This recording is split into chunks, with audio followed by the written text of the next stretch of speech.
So in order for African countries to get vaccines, they have to pay double or triple the price that they're buying them in the West. We've got what they're calling a vaccine apartheid, in that the West, the white world, has all these vaccines with more than they can use, and Africa has about 6% vaccination rate, and they're just not getting access to the vaccines. The shell company is conducting what they're calling a seismic survey off the wild coast, off the Eastern Cape. I don't think we should get this oil. I think we should protect the coast. I think it's a better resource. That's the problem with current affairs shows. None of the events are ever good.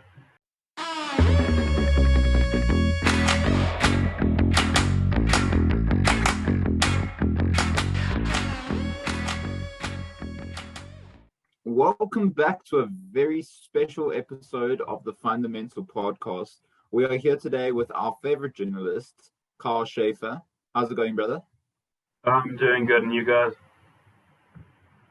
No, all good, all good. Yeah, bro, Experimenting all with good, Zoom. dude. Yeah. Format, breaking into it. Yeah, you're coming to us from Dublin, bro. Our first guest abroad, if you will. Show's gone international, man. Yeah, dude. So today this is kind of a crossover episode because Carl Schaefer is doing a project. So yeah, it's a bit of a crossover episode. So Schaefer's got some interesting topics up for us today. Yeah, the tables have turned. He's going to be interviewing us, which is great. Yeah. So I think what was the first topic you wanted to hit up, bro? It was about the show? Actually, the first thing I wanted to talk about is what's going on with the vaccines all around the world and this new variant. So the situation we've got going on, and I'm dropping an article about it this week, is that we've got what they're calling a vaccine apartheid, in that the West, the white world, has all these vaccines with more than they can use, and Africa has about 6% vaccination rate, and they're just not getting access to the vaccines. So we're just going to talk about why that's happening, what we can do about it, and why everyone should care, even if you don't live in Africa. Yeah. Because it's And now why? Continue, dude. Why is the West hoarding the vaccines? Because I read that they're hoarding the vaccines so they have enough supply to vaccinate their entire population like many times over. Like instead of saying, okay, we're just going to get enough vaccines to vaccinate everyone like once plus a booster, and then if we need more, we'll get more later. They've just gone and got so they can vaccinate everyone 5 or 10 times over. So I don't know. Do you have more information on that? Yeah, so we can see that when the vaccines first came out, there was a race to buy as many as you can. And basically the countries with more money, whether it be America or the UK or Germany, swept up the most of them, right? Those countries are also very involved in actually the making and the funding of the vaccine. So obviously they had first take. But as it kept going, we saw that countries like South Africa, who is the most vaccinated in Africa, it took them months to even get their first shipments, and then they came in late, and then they were coming in slowly. Whereas in America, in Europe, in Canada, in the West, basically, they've had a lot of supply. They've have more than enough for each of their population. And we're seeing now that, in the States, everyone is eligible for a booster shot, basically. In a lot of Europe, they're implementing booster shots. So we're seeing people get third doses of these vaccines, where when you look at countries like Botswana, where the new variant came out of, they just simply do not have any vaccines, and they're ordering them, and they're getting swept under. And the reason they're getting swept under is because these companies, they have ties to Western governments, but also they make more money selling to Western governments. And so in order for African countries to get vaccines, they have to pay double or triple the price that they're buying them in the West. I see. So, for instance, if America is buying it for, I don't know the exact numbers, but $200, then an African country is buying it for $400. And African countries are poorer to start with. So the disadvantage is just piled on, basically. It's like exploitation, because the demand's there. So It's like economics, basic economics. If there's demand, you can push the price up.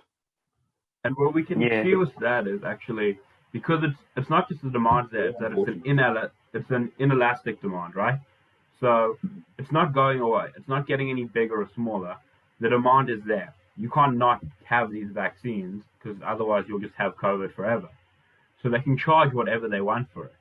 And because they have the patents to make them, right, which is what I want to get into next, that's really the crux of what's going on here, the patent laws. Because they own the patents to make them, they control all the supply, and the demand is basically no options. It's like, well, if you don't like it, you don't have to buy them. You have to buy them. So they can charge whatever you want. Yeah. So all of those like free market regulating practices like supply and demand are out the window right now because it's a monopoly. Basically, they're going to monopolize the booster shots and further vaccines on variants, which is dreadful. And someone needs to actually step in and like actually say, hey, listen, distribute patents, distribute vaccines at a better price. And a lot of people are saying like about Africa, like why don't they just make their own vaccines, right? And as you were saying, the biggest issue is because of the patents, correct? Yeah. So actually, South Africa is actually really advanced when it comes to this sort of thing, like testing, medical research, and manufacturing vaccines. We're not that advanced in a lot of things, but this is one place where we really have kept up with the West. And and we discovered the Omicron, right? And basically, South Africa and India, if we can get into the patents, back in December when the Delta variant broke, I believe that was the Indian variant, correct? And then that variant popped up, the VAC variant popped up here in South Africa. This was when the vaccines were first being released in the West, right? So this was at the time when no one outside of Europe and America and maybe China and other places could get them, right? So South Africa and India went to this organization, which is really important to understanding what's going on here, called the World Trade Organization. And basically they enforce like international trade law. So they are the ones who are in charge of like enforcing intellectual property. They're in charge of like, so if an American company invents something, South Africa can't just start manufacturing and selling it from South Africa.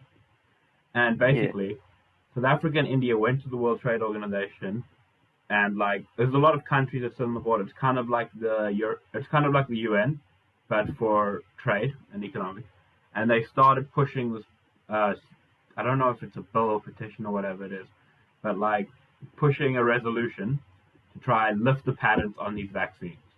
And basically what happened is for a long time America was standing in the way, and then it became the official opposition to it is Germany, and they have enough power to basically stop it from going through, which is also changing now. So if we go into the politics of all of it, we have South Africa and India on the one side, and then the Biden administration in America was first saying, no, we must protect the international law and the patents. And then because of pressure from people like Bernie Sanders and Alexandria Ocasio-Cortez in America, Biden and his administration sort of backed off a little. But they apparently, and I don't have the name of the journalist now, but I will quote her in the article if anyone wants to read that when I drop it this week, that apparently behind the scenes, they're trying to come up with some like moderate solution where, you know, they figure out a way to get Africa more vaccines without removing the patents. But like behind the scenes, they really are against this proposal by India and South Africa. And India and South Africa have maintained for a long time that they have the labs, they have the equipment, they have the know-how to make the vaccines. They just need permission to use the recipe. Yeah. And basically, so now, you know, England is also not really on board. Boris Johnson has been very flip-floppy on the issue. But mostly it is Germany standing in the way right now. And the West really does have veto power at the World Trade Organization. America has enough votes to kill anything they don't like. The West just is very powerful. They're very influential. And it's gotten to the point now where South Africa is trying to they're trying to get around the patent. There's a lab here, I believe it's in Joburg, that is trying to reverse engineer the Moderna vaccine with the mRNA technology. So basically, they're trying to recreate the drug that is just different enough that it doesn't have a trademark, you know? Yeah. Like they're trying to make So a the bootleg effectiveness version. is still there, but it's like legally They need to make it bound. different enough that it's legally a different drug. Mm. So it's Yeah. not that they don't want to change anything about how it works. It's like it's an exercise and just like we have to do this. Basically, it's like paperwork. when you were kids, bro, and you had homework before class and you had to like copy it off your mates. But it's the right answer, but you're just trying to get it through the teacher, if you get what I'm saying. Yeah, you have to You just make use it the different. thesaurus. You just don't say I rewording. copied your work. Yeah. Yeah. But yeah, no, 100%. It's actually it's incredible to think that, I mean, this World Trade Organization is acting very much like the UN and suffering similar flaws of the UN, of the inactivity and like just being stomped over by the West. Yeah, because you know, like with the UN, when they're trying to get involved to like stop conflict, or any higher power, they just get stomped over. Yeah, they have no real power because they have like Russia and America and China all have like veto power. So if you have everyone who's causing the conflict saying, yeah, we're vetoing any resolution, then what can you do? So you have all of these countries that are like really invested in keeping the patterns. And it's not good for the people of America or the people of Germany or the people of Britain. It is good for these pharmaceutical companies. And we've seen like the biggest donator to American politicians are these pharmaceutical companies. They effectively own the American government. They're very influential in Europe. Pfizer and biotech and all of these companies also have ties to Germany. I don't know if it's biotech. It might be. But Pfizer, yeah, that's a German company, and they're very involved. These are very influential in Germany. And hopefully now, because Merkel's government has been ousted, there's a new government coming in. I don't know if they've come in already. I'm not up to date with German politics. But Merkel, her coalition is on the way out, and a more left-wing government coming in. Not that far left, but like a center-left government. So it's more likely that they might be open to lifting these patterns. And hopefully this new variant will push people to like reconsider these laws. Because as you guys know, like this variant popped up in Botswana. And it popped up in Botswana because it's a largely unvaccinated population. And a lot of people in the West are now seeing what a lot of experts have been predicting since December, that like having the Western world vaccinated and having the global South unvaccinated is just going to lead to new variants. And luckily for us, this new variant isn't jumping the vaccine. Like if you're vaccinated, you should still not, it's still very unlikely you'll be hospitalized by the new Omicron, but that's not always going to be the case. One of these days, a new variant will pop up in the global South, in all these unvaccinated populations, that is going to be stronger and more deadly, and the vaccines will become less effective. And a lot of people in the West are now realizing, like, oh yeah, those scientists were right. It's not just we need to be vaccinated. We need everyone to be vaccinated. It's like... but that's how vaccines work in general. It's like a herd immunity sort of thing. So that does make sense. It's kind of like the whole house is on fire. It relies on herd immunity. Yeah. But like they've taken all the water and like our rooms we've put water on, so it's fine. But it's like, no, the whole house is on fire. You can't just the fire's going to travel all the way back. Yeah. Have any solutions? Is there any like solutions to this problem? Because honestly, it's very doom and gloom. It is very doom and gloom. One problem, and we know the problems, and the problems are going to persist, which is very frustrating.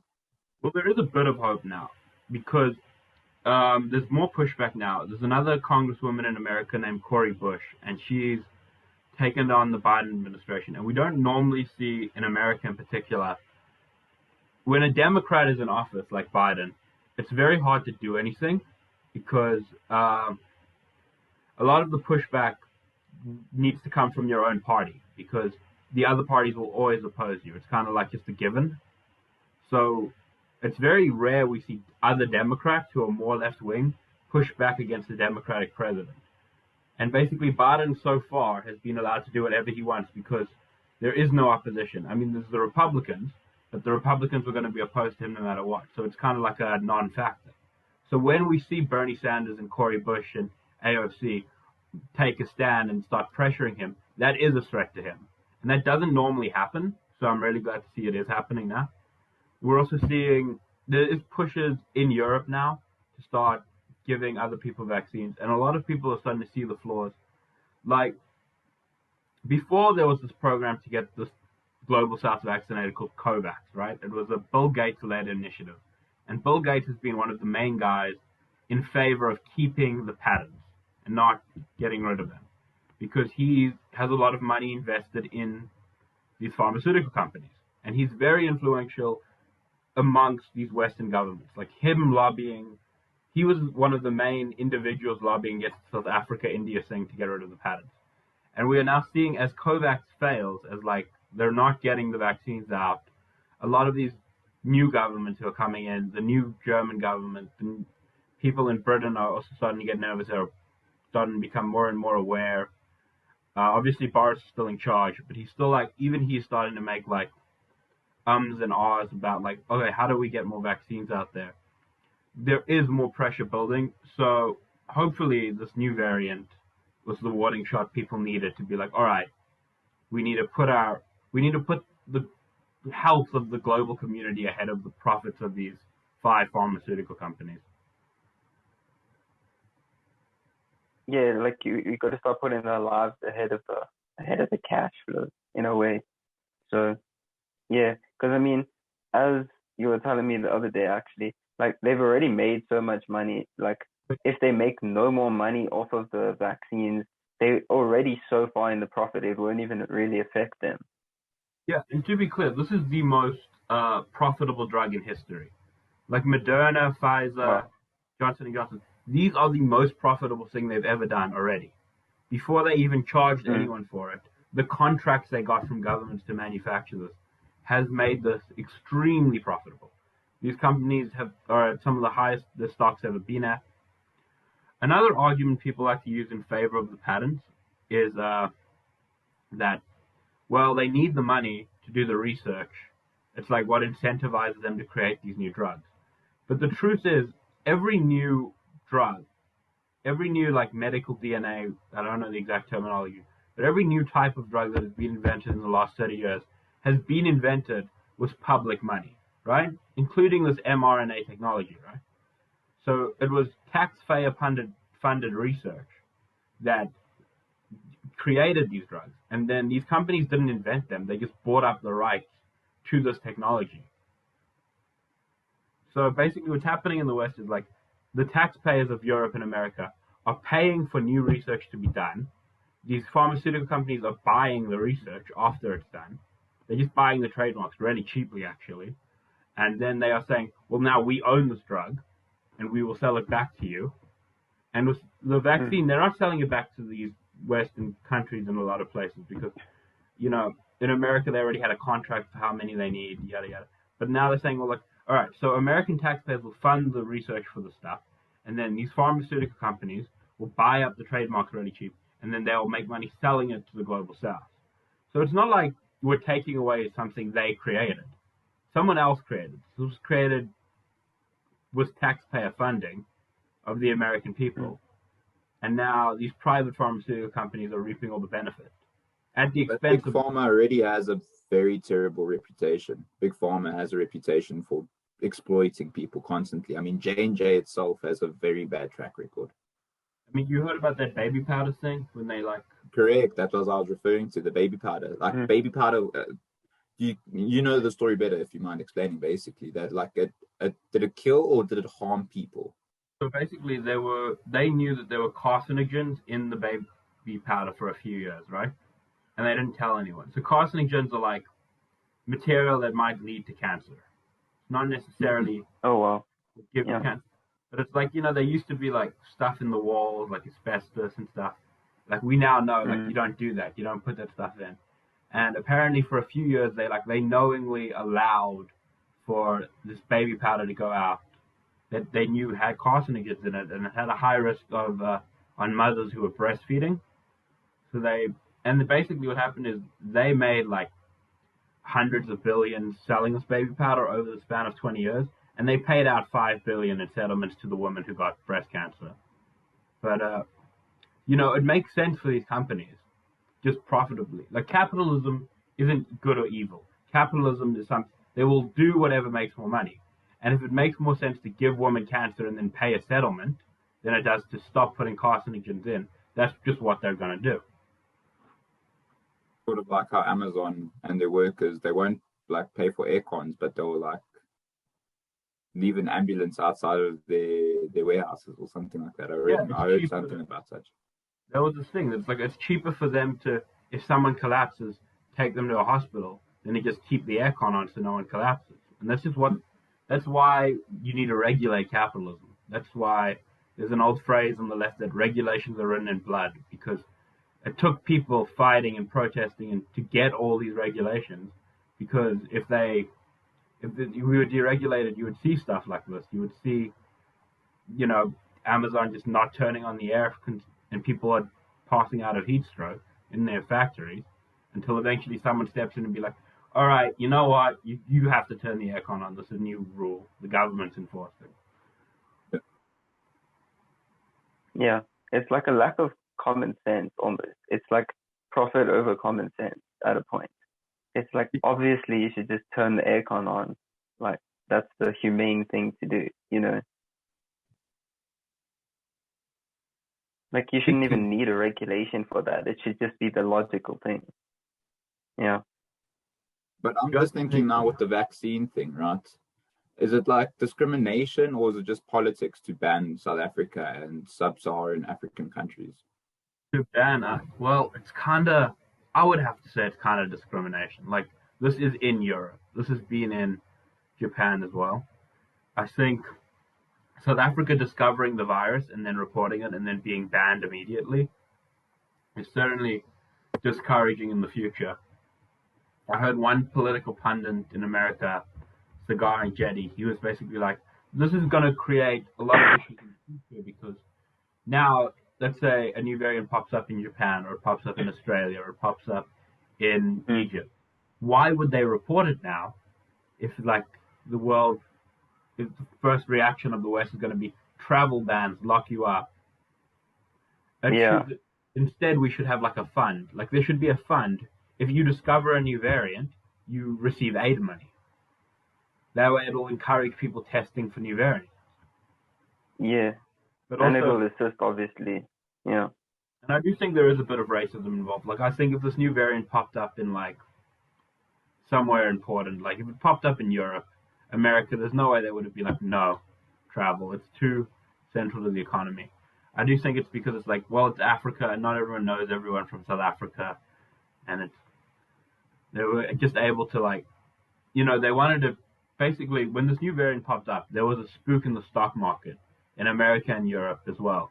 And, like, it caused a big downturn in the stock market. And they just wanted to do something to, like, calm everyone down. And that something was basically cut off South Africa, Zimbabwe, Botswana, like sub-Saharan Africa.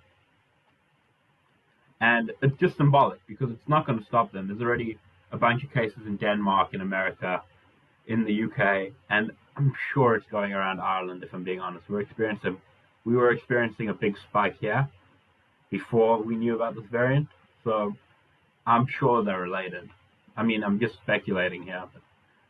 So to say, like, cutting off South Africa is going to stop the spread is just untrue. It's more like a symbolic thing they did to calm down the markets, and no one really cares, because no one really cares about sub-Saharan Africa. Yeah, it was just like to save reputation to an extent. It wasn't actually grounded in any level of truth. Yeah. All right, now we're just pausing the episode for a bit. I'm just here to remind you to please visit the YouTube page, subscribe to the YouTube page, like the video, leave a comment, let us know your thoughts, your feelings, give us a comment. All information will be super helpful for us. And oh yes, hit the notification bell, ring the icon so that you don't miss an episode. Yeah, and also please follow us on Instagram at _fundamental_podcast, and like our photos, leave some comments, and watch out for all our latest clips as well as behind the scenes pictures and clips. Cool, back to the episode. What else do we have to talk about the vaccines, or should we move on to Shell? Absolutely. Yeah, it's a related topic if we're talking about exploitation of the South Africa by the West. Yeah, like one awful topic to the next awful topic. Let's go. Current affairs episode. Yeah. That's the problem with current affairs shows. None of the events are ever good. Yeah, so we've got this Anglo-Dutch company in Shell, right? For those not following the news, right? So the Shell company is conducting what they're calling a seismic survey off the wild coast, off the Eastern Cape. And basically what they're doing is they're blasting the seafloor with sound. It's like sonic beats, you know? Yeah. Which is going to kill a lot of fish. It's going to drive away a lot of sea life. It's going to kill whales and dolphins, but more importantly, it's going to like prevent most of them from coming back. It's going to destroy the reef. And they're doing this to look for oil. And they started doing this on the 1st, and they're going to do it for the next 5 months. And basically, what's happening now is the High Court has already sided with Shell on one case, and there's another case coming up.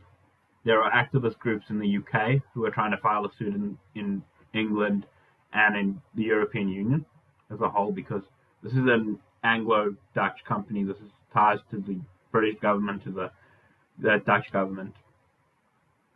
And what is essentially happening here is a form of neocolonialism, where the South African economy is going to be negatively affected. The wild coast is going to be devastated. Our natural resources are going to be taken away. Our wildlife, which is one of the best parts about South Africa, I think we can all agree. Like, no matter where you are on the political spectrum, everyone in South Africa is so proud of like the nature here. Yeah, absolutely. It's beautiful. The landscape, the coast, everything. Yeah. And South Africans are very protective of it. And now it's going to be destroyed because some European company wants to make a profit. And it's going against and it's going to destroy a resource for us as well, because, I mean, the coast and all the natural, like, beauty, I mean, the travel and tourism here is a huge industry. The tourism, and contributes a lot to the economy, This is going to hurt the South African economy. It's going to hurt local people. Exactly. I don't think anyone's really arguing, like, before they used to argue, like, oh, well, these British companies come in or these European companies come in and they'll create jobs. This isn't going to create more jobs than it's going to destroy. With tourism, with fishing, with a lot of stuff, this is going to be an overall negative for South Africans, and everyone sort of agrees to that. But they're going to come in. They're filing suits across Europe as well to try to stop them. But basically, this is sort of a neo-colonialist project, where this foreign company is going to come in and they're going to extract resources that belong to South Africa. Like, even if we want that oil out of the ground, why is a Dutch company going to come take South African oil, destroy South African wildlife, and then sell that oil off to America, off to Europe, off to Turkey, off to China? And what are we left with? Then they're going to leave once the oil's dried up. And what is South Africa left with? Why are we not using these resources for ourselves? I mean, I don't think we should get this oil. I think we should protect the coast. I think it's a better resource. But unfortunately, this is just, I'm not going to say a common practice, but a very unfortunate practice within South Africa, because this applies to everything we do. If it comes to our coal, if it comes to all our resources, we always use the second or third grade item, and then we export the top grade resource. Yeah, you're right. Because, like, we're coming in all these diamonds. I mean, look at De Beers. De Beers owns the majority of mines in South Africa, right? This is a British company founded by Rhodes, a British man, and for years they've taken stuff out of the ground in South Africa. They'll provide jobs, like these mining jobs, which are not well paid and the miners are not treated well. No, you're paying for crumbs when you're getting the whole loaf of bread. Yeah. And basically this goes back to, you guys both did history, right? Yeah.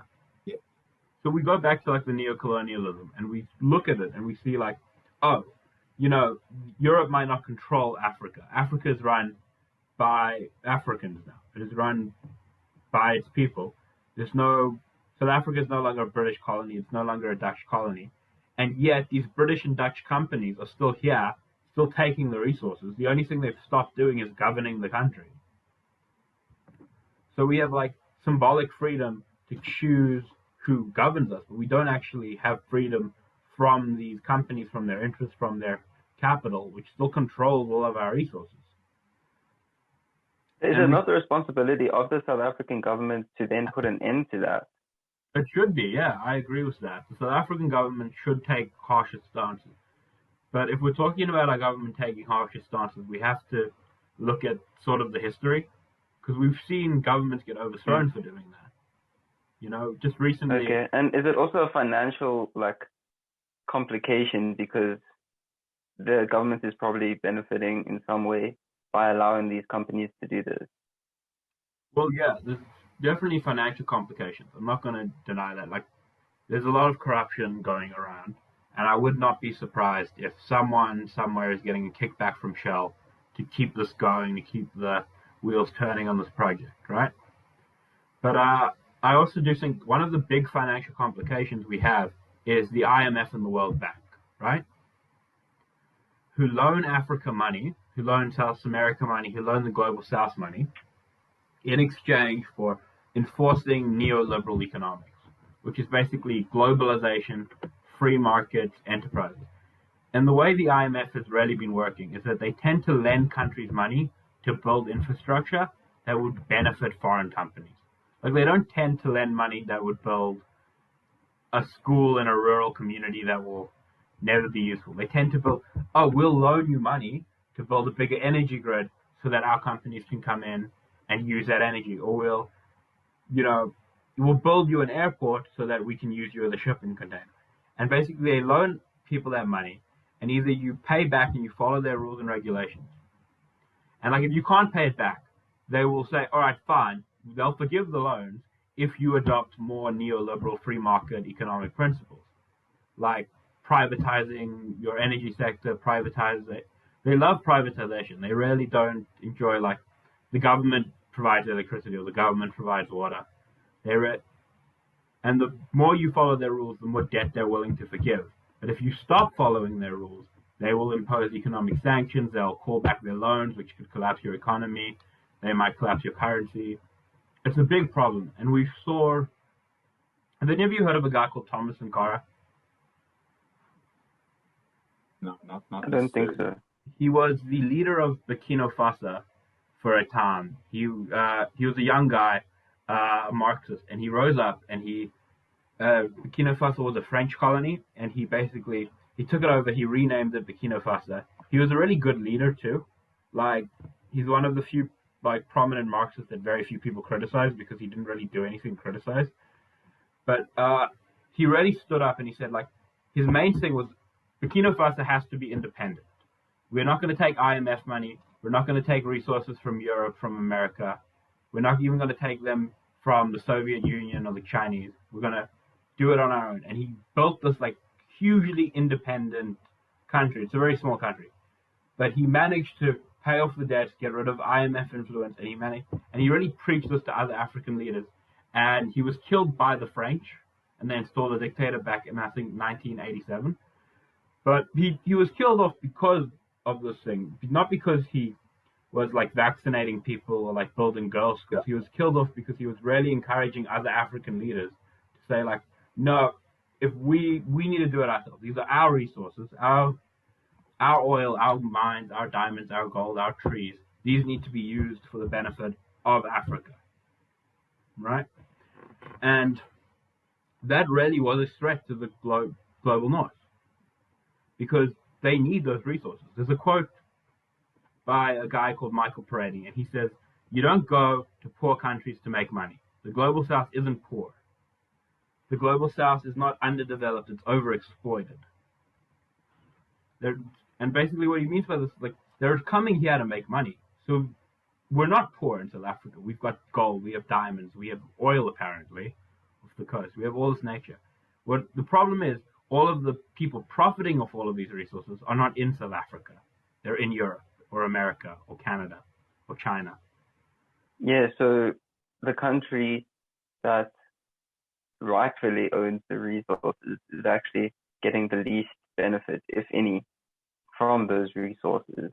And the people that are benefiting are actually not doing anything to compensate for extracting those resources. Yeah. And it goes down to basically globalization and free market and neoliberalism and all of this. You know, you can get into like the political theory behind it. But at the end of the day, people can just agree, like, you know, why do we still allow all of South Africa's mines to be owned by foreign companies? Like, you know, let's say you still want like capitalism, fine, but they can be owned by South African capitalists. They don't need to be owned by European capitalists. Mm. Yeah, I see what you're saying. I mean, of course, you know, there's been other examples of why you shouldn't do that, because we've seen, like, in Venezuela, for example, they had a lot of oil mines as well. And they said, like, no, they nationalized these oil mines. They were all owned by American companies, and they said, no, now they're owned by the Venezuelan government. And this led to the sanctions we've seen in Venezuela. And, you know, you look at these images, these photos, they don't have water, they don't have electricity, there's no food on the shelves, because basically America has cut them off. They've put an economic blockade on them, and you're not allowed to, like, sell stuff to them and America. You have to choose, and everyone chooses the biggest markets: America, Europe, whatever. So I worry, basically, like every example you've given is basically the superpowers. It's like the house is against you. Every rule in place is to funnel you into certain markets, you know, and then like you were saying, like, you must adopt these certain ideas, or you must choose the bigger market, or, you know what I mean? Like, everything's just against the smaller country. Yeah, it is. That is true. That is kind of stacked against us. So, like, the argument for us to do anything, I mean, I think that the government could definitely stop Shell. That's for sure. I don't think our government could take the mines away from De Beers. I think that's too far. I don't think we could get away with that without, you know, backlash from the West. Fortunately, our institutions are quite poor in that regard. So we're going to see what happens. I think our legal system will prevail if we come with the right arguments and with enough, like, I'd say maybe like funding, or with enough pushback, we can definitely stop Shell. Yeah, I'm really glad to see what's going on now. Look, South Africans are not taking this. They're not just like sitting around and being complacent. Like, there is pushback, and we've seen even oil companies in South Africa cut off ties with Shell. We are seeing a lot of pushback to it, and I think that's what really needs to happen. I also think that with this oil stuff in particular, what I think is going to need to happen, if we're going to fix it, is people, ordinary people in America, in Europe, in Canada, are going to need to say, you know what, we need to stop doing this. And they're going to need, and I think the reason they might say that is because of climate change. Like, we've seen at COP20 now, basically all of these countries go around and be like, all right, we'll give the third world money, like, I think it was like $100 million to build these resources. And that was 5 years ago. And they came again and was like, oh, we didn't do that last time, but this time we mean it. And all of these Western developed countries like Australia are saying, like, you know what, we're basically, there's only so much carbon we're still allowed to produce, right? And we're still going to keep producing it at the rate we are now. And the third world just has to deal with it. And I think as activists and organizers in the West start to realize, like, oh no, that's not going to happen. When Africa's not going to stop developing, China's not going to stop developing, South America's not going to say, like, oh, climate change is coming, we better shut down our factories. You know, we better shut down our power plants. They're going to realize, oh, you know what, if the people in the West are serious about saving the planet, they're going to have to say, like, hey, you know what, we need to protect South America because that's where all the rainforests are. We need to protect Africa because that's where a lot of these resources we need come from. And they're going to have to step up and challenge their governments. And yeah, hopefully more and more, there is like a global shift left, I think, in the West.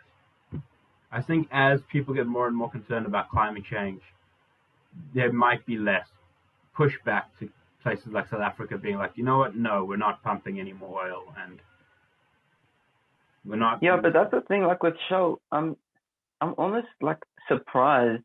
Like it's 2021, almost 2022. Why are you looking for more oil? Why are you not investing that in something like, I don't know, solar energy or an alternate, like climate friendly, a green option? You know what I mean? Like, why not Because it's more diversify your profitable. company in that way instead of doing seismic blasting, which is not only going to destroy natural resources, but it's also like, it's just a bad look. Like it's not really benefiting anyone except like the few people that's going to profit off it at the top of the Shell hierarchy.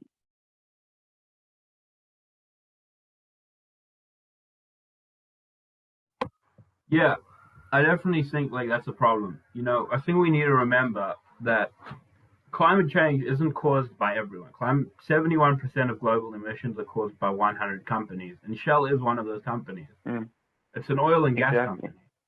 Like the oil and gas industry, basically, in order to stop climate change, we have to shut it down. That is the industry. It just has to stop. And it's never going to happen because We why have to would, incentivize people to change over from oil and fossil fuel based fuels to renewable energy. Because right now there's no incentive. They're gonna use oil until there's no more oil, basically. but they have no incentive. Shell is never going to have the incentive to go green because Shell is incredibly profitable now. Why would you fix something that isn't broken, right? Shell, Exxon, the number one polluter in the world is a Chinese coal company. Yeah. Basically, they have no incentive. They're incredibly profitable, and we're seeing now like less oil was pumped during COVID, right? Because of OPEC, the Saudis and them, and it's causing a huge spike in oil prices all over the world, which is causing inflation. And basically, governments are panicking now, and they're like, "We need to get more oil. We need to get more oil. We need to get more oil." So if the second that like there's less oil available, people are not saying, "Oh, we need to switch over to electric or we need to be more renewable." They're panicking and saying, "Oh, we need more oil." People are getting mad at oil, and it is true. Like this is hurting ordinary people the most when oil prices go up. But yeah, I mean the price of petrol here in South Africa is ridiculous. just, I mean, It's like actually at an almost all-time every high. month it's just up and up. Yeah. I've done the research. This is the highest it's ever been. Oil prices ridiculous. are up all over the world right now. So South Africa already, like, I remember the one time oil became super cheap around the world, and South Africa we didn't drop the price. We kept it the same because we were like, all right, we need this money. There's a lot of stuff on oil. But basically, it's gotten to the point like renewables are super cheap now. They really are. There's no real country in the world. I mean, there's no country in the developed world, and even South Africa, even places like us, where building a solar panel wouldn't be cheaper than building a coal plant. The problem is you need resources to do that. You need the one-time big investment for green energy to build the solar farm. Once you've built the solar farm, it's much cheaper than oil and coal and whatever, right? Once you switch over to electric That was an interesting fact. The initial investment. I heard that it was actually more detrimental to the environment to stop nuclear power plants than just to leave them running. Nuclear power plants are an interesting thing because nuclear as an energy source is super clean. Like it's clean, it's safe, it's the cheapest one. It's the cleanest, the safest, it's the cheapest. The reason environmentalists don't like it is because the mining of uranium is super environmentally damaging. But like once you have them up, they're literally the cleanest energy we have, and they're so affordable.